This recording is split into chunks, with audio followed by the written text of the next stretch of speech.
England shows spirit of defiance in wake of Hungary abuse.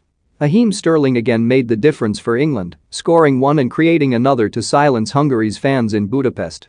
Sterling continued where he left off at the European Championship and ensured England suffered no hangover from their defeat to Italy as they continued their 100% start to World Cup qualifying with an impressive 4-0 win at the Puskás Arena. The match began predictably and depressingly with widespread and significant boos from the Hungary fans when England's players took the knee, while multiple outlets reported that Sterling and Jude Bellingham were subjected to monkey chants during the second half. The booing of the knee was widespread and not restricted to the black-shirted ultras behind the goal, instead emanating from every corner of the 60,000-seat Puskás Arena, which was nearly full. But the louder they boo, the more determined Sterling seems to silence them. Just as he did against Croatia, the Czech Republic, Germany, and Denmark over the summer, Sterling made the breakthrough when England needed one. After an uninspiring first half, which did little to support Gareth Southgate's claim that his side are comparable to Chelsea or Liverpool, Sterling finished a superb team move in the 55th minute, opening his body and side footing into the corner from Mason Mount's cutback. He removed his shirt to display a message in tribute to a friend who passed away and sprinted to the corner flag, where he was pelted by cups and debris from the Hungarian ultras. Declan Rice pretended to drink from one, capturing England's spirit of defiance in the face of more discrimination and abuse. Southgate's players no longer seem shaken by the abuse, only determined to expose it and do their talking on the pitch. Sterling's every touch was jeered after his goal, but he only raised his game further, crossing for Harry Kane to double England's lead with a flying header. Harry Maguire headed home the third, while Rice put the icing on the cake with a fourth, both poor pieces of goalkeeping from Hungary's Peter Gulaxi.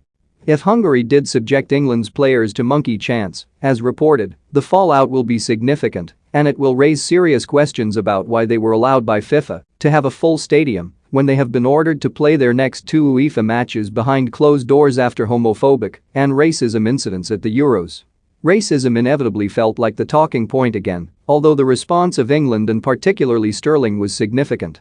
England suffer no hangover during a stupefying first half. It was easy to wonder if England were suffering from a Euro 2020 hangover. Against a well-organized Hungarian side, the visitors were too predictable and too cautious as their patient midfield build-up repeatedly came to nothing. But that only made their second-half display even more impressive.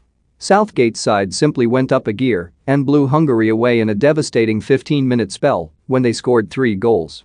It was unerringly similar to their second-half display against Ukraine in the Euro 2020 quarter-final, even down to the eventual scoreline and scorers. Kane scored twice in Rome, while Maguire was also on the scoresheet.